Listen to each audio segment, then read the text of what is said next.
South India shopping mall kilo sale అభిమానుల కోరికపై శ్రావణంలో కూడా ఆషాఢం ధరలకి. Israel అని రాష్ట్రం ఉండకూడదు. ఈ బేసిక్ ఇప్పుడున్న కూడా అదే ప్రాబ్లం.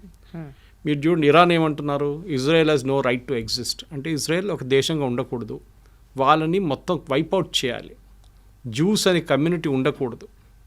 ఇది వాళ్ళు ఇప్పుడు కాదు, ఇది మన కింగ్ సోలమన్ టైం నుంచి వస్తున్నాం మనం. ఇన్ఫ్యాక్ట్ లోకంలో ఒకటే దేశం ఉంది, ఎప్పుడైనా జ్యూస్కి పారిపోయి వచ్చినప్పుడు వాళ్ళని రండి మా దగ్గర ఉండండి అని చెప్పడానికి లోకంలో ఒకటే దేశం ఉండే ఆ టైంలో. You talking of from the king Solomon time నుంచి, అది భారతదేశం. నాకు ఇప్పుడు కూడా గుర్తుంది, మా ఇంటి నుంచి కేరళలో ఉన్న మా విలేజ్ నుంచి 16 కిలోమీటర్ దూరం క్రాంగనూర్ అని చెప్పి పెద్ద ఒక పోర్ట్ ఉండే ఒక టైంలో. దాని తర్వాత ఒక సునామీ వచ్చినప్పుడు మొత్తం కొట్టుకుపోయింది. అది 17th century 16th centuryలో. అప్పుడు దాన్ని కొడుంగలూరు అంటారు ఆ ప్లేస్ని. వెరీ సీకోస్ట్ దగ్గర ఉంటుంది. జ్యూస్ వచ్చి ఫస్ట్ ల్యాండ్ చేసిన ప్లేస్ అది ఇండియాలో. ఇంకోటి ముంబై వైపు కూడా ల్యాండ్ అయ్యారు, అప్పుడు బాంబే. అక్కడ కూడా అక్కడున్న రాజు రండి మాతో ఉండండి అని చెప్పి వాళ్ళకి స్థలం ఇచ్చారు. ఇక్కడ కూడా వాళ్ళకి పెద్ద ఒక స్థలం ఇచ్చారు. వాళ్ళు ఫస్ట్ సినగాగ్ అక్కడ కట్టుకున్నారు, అంటే వాడు గుడి అనుకోండి. అక్కడ నెక్స్ట్ వాళ్ళు కొచ్చిన్కి వెళ్ళారు. మీరు ఇప్పుడు కూడా కొచ్చిన్కి వెళ్తే జ్యూ టౌన్ అని పెద్ద టౌన్ ఉంది అక్కడ, ఓల్డ్ కొచ్చిలో, ఫోర్ట్ కొచ్చిలో. కంప్లీట్ జ్యూస్ ఉండేటోళ్ళు అక్కడ, కానీ ఇప్పుడు అందరు వెళ్ళిపోయారు. ఇప్పుడు ఒక 20 మంది ఉన్నారు అక్కడ అంతే. సో చాలా తక్కువ, కానీ అక్కడ పెద్ద ఒక సినగాగ్ ఉంది, చాలా బ్యూటిఫుల్ సినగాగ్ అది. సో జ్యూస్ అనే ఒక కమ్యూనిటీని మనం ఎట్లా అంటే వాళ్ళని ఉండనీయట్లేదు. ఈ అరబ్ నేషన్స్కి జ్యూస్ అంటే అస్సలు పడదు. అది ఇప్పుడు కూడా చూడండి, ఎవరైనా కానివ్వండి. ఇప్పుడు వీళ్ళ కాన్సెప్ట్ ఏంటంటే from the river to the sea is Palestine అని. రివర్ అంటే జార్డన్ రివర్ ఒకవైపు, సీ ఒకవైపు. ఇక్కడ ఇజ్రాయెల్ ఉన్నారు, ఇటువైపు జార్డన్, ఇటువైపు ఏమో ఇప్పుడున్న గాజా స్ట్రిప్.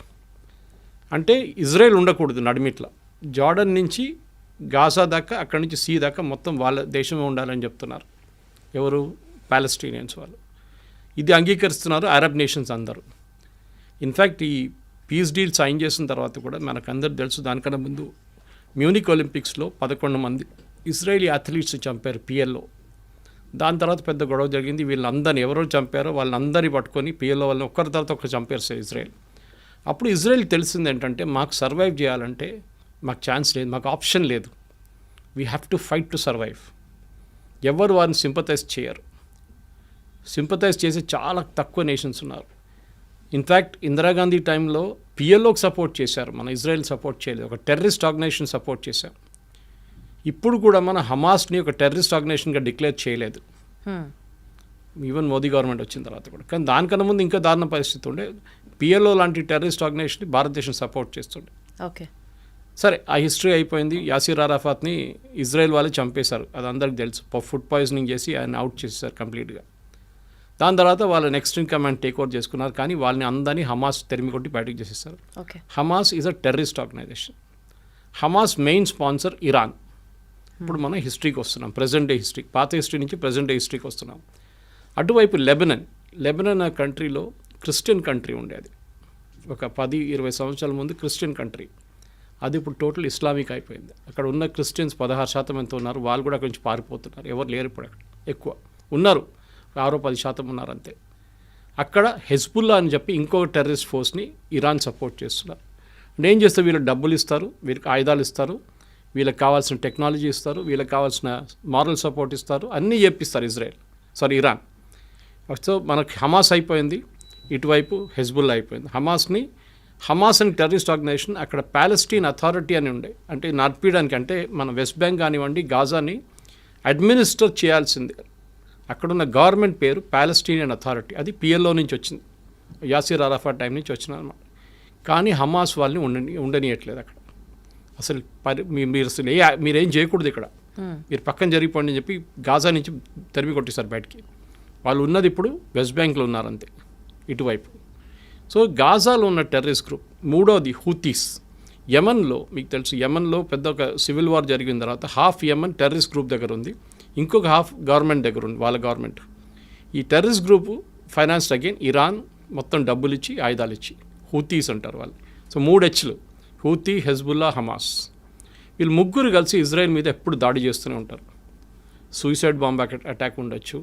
మనం మర్చిపోకూడదు, చాలామంది అరబ్స్ ఇజ్రాయెల్లో ఉంటారు, పనిచేస్తారు ఇజ్రాయెల్లో, కానీ అప్పుడు కూడా ఇజ్రాయెల్ వాళ్ళని ఉండనిస్తున్నారు, ప్రాబ్లం లేదు. కానీ అప్పుడప్పుడు ఏం చేస్తారంటే ఈ గాజా వైపు నుంచి వచ్చిన వాళ్ళు ఎవరైనా లేకుంటే ఈ గ్రూప్ నుంచి ఎవరైనా సూసైడ్ బాంబ్ చేస్తారు. బస్ స్టాండ్ దగ్గరనో లేకుంటే సోల్జర్స్ వెళ్తున్న అక్కడ చెక్ పోస్ట్ కాడ వెళ్ళి సూసైడ్ బాంబింగ్ చేస్తారు. అది ఇస్రాయెల్ తర్వాత స్ట్రాటజీ యూజ్ చేసి దాన్ని అడ్డుకున్నారు. ఇదంతా మొదలైంది ఎక్కడంటే October 7th మనకు అందరికీ తెలుసు, 2 సంవత్సరాల ముందు October 7th ఇజ్రాయెల్ మీద గాజా నుంచి పెద్ద ఒక దాడి జరిగింది. మేజర్ ఇంటెలిజెన్స్ ఫెయిలియర్ అది, దాంట్లో డౌట్ లేదు. 1000 మంది కనుక చనిపోయారు, 1200 మందిని కిడ్నాప్ చేసి తీసుకెళ్లారు, మన అందరికీ తెలుసు అది. దాంట్లో ఇప్పుడు కూడా 48 మంది వాళ్ళ దగ్గర ఉన్నారు, పాలస్టీనియన్ టెర్రరిస్ట్ దగ్గర ఉన్నారు, హమాస్ దగ్గర. హమాస్ ఏం చేశారంటే అక్కడున్న హెల్త్ మినిస్ట్రీ వాళ్ళ దగ్గర ఉంది, అక్కడున్న హాస్పిటల్ కానివ్వండి, స్కూల్ కానివ్వండి, దాని కింద ఇరాన్ నుంచి వచ్చిన డబ్బులు పెట్టి ఒక 10 సంవత్సరాల నుంచి టనల్స్ కట్టుకున్నారు, అండర్ గ్రౌండ్ టనల్స్. ఈ అండర్ గ్రౌండ్ టనల్స్లో దాచుకుంటారు, ఎందుకంటే వీళ్ళు పైన ఎక్కడ ఉంటే ఇజ్రాయెల్ వచ్చి బాంబు చేసేస్తారు. సో టనల్స్లో ఉంటారని వాళ్ళ స్ట్రాటజీ అది. కానీ ఇజ్రాయెల్ ఇంటెలిజెన్స్ నేను చెప్పినట్లు మొస్సాడ్ వాళ్ళ చాలా ఎఫెక్టివ్, వాళ్ళకి పిన్ పాయింట్ అక్యురసీతో చెప్తారు ఈ బిల్డింగ్లో ఉన్నారు అని క్లియర్గా చెప్పినప్పుడు కొడతారు. అది ఇస్మాయిల్ హనియా ఇరాన్లో కొట్టినట్లు కానివ్వండి, నస్రుల్లాని మన లెబనాన్లో కొట్టినా కానీ, వీళ్ళందరినీ ఎక్కడున్నా కానీ ఇక్కడున్న హమాస్ వాళ్ళ టెర్రరిస్ట్ గ్రూప్ లీడర్స్ కూడా టార్గెట్ స్పెసిఫిక్ కొడతారన్నమాట. సో ఏం చేస్తారంటే ఇప్పుడు హమాస్ని కంప్లీట్గా ఫినిష్ చేసేసారు. కానీ ఇప్పుడు కూడా గాజాలో నడుస్తుంది, డైలీ 2-3 ఇజ్రాయలీ సోల్జర్స్ చనిపోతున్నారు. కానీ ఆల్మోస్ట్ వైప్అవుట్ చేసేసారు గాజా నుంచి. అటువైపు వైప్అవుట్ ఉంది, కానీ ఇంకా ఉన్నారు వాళ్ళు హైలీ ట్రైన్డ్ వాళ్ళు, అంటే హైలీ ట్రైన్డ్ అంటే మోటివేటెడ్. అదే టైంలో లెబనాన్ వైపు మొత్తం ఫినిష్ చేసేసారు అక్కడ కూడా. నస్రుల్లాని చంపిన తర్వాత నెక్స్ట్ లెవెల్ లీడర్షిప్ వచ్చిన తర్వాత వాళ్ళని కూడా చంపేశారు. సో నెక్స్ట్ వచ్చి హూతీస్ని యుఎస్ చూసుకుంటున్నారు. బాంబింగ్ వేసినప్పుడు అక్కడ వాళ్ళు మిసైల్ వీళ్ళందరికీ ఆయుధాలు ఇచ్చేది ఇరాన్. ఇన్ని సంవత్సరాల నుంచి ఎవరు వీళ్ళని పట్టించుకోలేదు. యుఎస్ కానివ్వండి, యూకే కానివ్వండి, ఇరాన్ కానివ్వండి, ఇరాన్ మిసైల్స్ ఇస్తున్నా కానీ ఏం చెప్పకుండా వీళ్ళందరూ హెల్ప్ చేసుకున్నారు. కానీ ఒక స్టేట్కి ఇప్పుడు వచ్చేట్లు వచ్చిందంటే October 7 జరిగిన దాడి తర్వాత ఇజ్రాయెల్కి తెలిసిపోయింది ఈ గేమ్ ఇంకా మనం ఇట్లా ఆడుకుంటూ పోతే కాదు, కంప్లీట్గా వైప్అవుట్ చేయాలని చెప్పి టైం తీసుకొని వాళ్ళ లీడర్షిప్ని కంప్లీట్ వైప్అవుట్ చేసేసారు. హమాస్ ఫినిష్ చేసేసారు, మన అందరికి సిన్వార్ బ్రదర్స్ని ఇద్దరిని చంపేశారు. ఇటువైపు ఏమో నస్రుల్లాని చంపారు, అటువైపు ఏమో ఇస్మాయిల్ హనియాని ఫినిష్ చేసేసారు. వీళ్ళందరు లీడర్స్ కూర్చుంటుంది ఖతార్లో, అది మర్చిపోకూడదు మనం. అది ముస్లిం బ్రదర్హుడ్ కానివ్వండి, మీరు ఈ హమాస్ కానివ్వండి, లెబనీస్ మిలిషియా కానీ వీళ్ళందరూ కూర్చుంటుంది ఖతార్లో ఉంటారు. ఇరాన్ బ్యాకింగ్ ఉంటుంది. ఇరాన్కి సౌదీ అరేబియాకి పడదు, ఇరాన్కి బహ్రెయిన్కి పడదు, ఇరాన్కి యమన్కి పడదు, యమన్కి ఇరాన్కి ఒమాన్కి పడదు. ఇలా Iran is a Shia nation. Shia nation అంటే సార్, షియా అంటే వీళ్ళ ముస్లిమ్స్లో 2 గ్రూప్స్ ఉంటారు. షియా మైనారిటీ, మన హైదరాబాద్ వైపు చాలామంది షియాస్ ఉంటారు ఇక్కడ, ఎందుకంటే నిజాం ఒరిజినలీ ఫస్ట్ పర్షియా, వీళ్ళు షియాస్ అన్నమాట. ఇక్కడ సున్నీస్ మెజారిటీ ఉంటారు, 90% ఆల్మోస్ట్ సున్నీస్ ఉన్నారు వరల్డ్ వైడ్. వీళ్ళకి ఎప్పుడు ఇద్దరికి పడదు, దే డోంట్ బిలీవ్, వాళ్ళ కాన్సెప్ట్ అలాగ ఉంటుంది, ప్రాఫెట్ మొహమ్మద్ నుంచి వచ్చే కాన్సెప్ట్ అలాగ ఉంటుంది. అది కాకుండా వీళ్ళకి అంటే ఇంకా చాలా గ్రూప్స్ ఉన్నాయి. అహ్మదియాస్ ఉన్నారు, అహ్మదియాస్ని అయితే ముస్లిమ్స్ అని అసలు అంగీకరించారు ఎవరు, షియాస్ సున్నీస్ ఇద్దరు. సో మన దగ్గర కూడా చూస్తాం, మన పాకిస్తాన్ వైపు నిన్న కూడా దాడి జరిగింది అహ్మదియాస్ మీద అన్నమాట.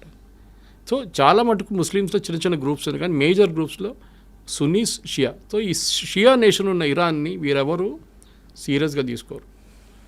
ఎవరు సౌదీ అరేబియా ఉండొచ్చు కానీ మిగతా. సో వాళ్ళ ఒక బలం చూపించడానికి ఇరాన్ ఏం చేశారంటే చాలా రోజుల నుంచి, అంటే అయతొల్లా ఖొమేనీ టేక్ ఓవర్ చేసుకున్నప్పటి నుంచి 70s ఆ టైంలో దానికన్నా ముందు ఇరాన్ చాలా మోడర్న్ నేషన్ ఉండే. మీరు ఒకసారి ఆ టైం ఇరాన్ ఫోటోగ్రాఫ్స్ చూస్తే మీరు యూఎస్లో ఉన్నారా లేకుంటే ఇరాన్ అన్న మనకు డౌట్ వస్తుందన్నమాట. బీచ్లో బికినీ చేసుకుని తిరిగేది, పబ్స్ ఉండేది, అక్కడ చాలా మోడర్న్ నేషన్ ఉండేది షా ఆఫ్ ఇరాన్ ఉన్నప్పుడు. కానీ షా ఆఫ్ ఇరాన్ ఓవర్త్రో చేసి ఖొమేనీ వచ్చిన తర్వాత మొత్తం థియోక్రటిక్ స్టేట్ అయిపోయింది అన్నమాట. అంటే రిలీజియన్ బేస్డ్, వాళ్ళు ముస్లిం మహిళలు చదువుకోకూడదు, బుర్కాల్లో ఉండాలి, వాళ్ళు ఎవరితో బయట తిరగకూడదు, ఇట్లాంటి చాలా మటుకు స్ట్రిక్ట్ రూల్స్ తీసుకొచ్చారు వాళ్ళు. అట్లా ఉన్నప్పుడు ఏమైపోయింది, థియోక్రటిక్ స్టేట్ అయిపోయింది. ఖొమేనీ చనిపోయిన తర్వాత నెక్స్ట్ ఖొమేనీ వచ్చారు, నడుస్తూనే ఉండే వాళ్ళ రూల్ నడుస్తుంది ఇంకా. కానీ వీళ్ళేం చేస్తారంటే వీళ్ళకి మెయిన్ ఎనిమీ ఇజ్రాయెల్ మీద దాడి చేయాలి. వీళ్ళు డైరెక్ట్గా చేయరు.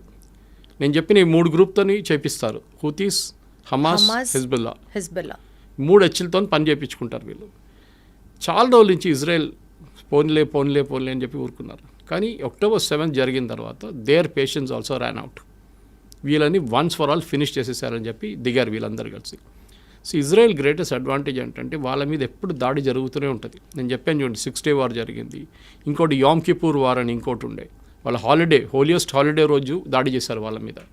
ఇప్పుడు మన దగ్గర దివాళీ రోజో లేకుంటే దసరా రోజు మనందరం కొంచెం రిలాక్స్ అవుతాం, కానీ మన ఆర్మీ రిలాక్స్ కారు. కానీ వాళ్ళ టైంలో వాళ్ళ ఆర్మీ కూడా కొంచెం రిలాక్స్ అయిపోతారు ఆ టైంలో.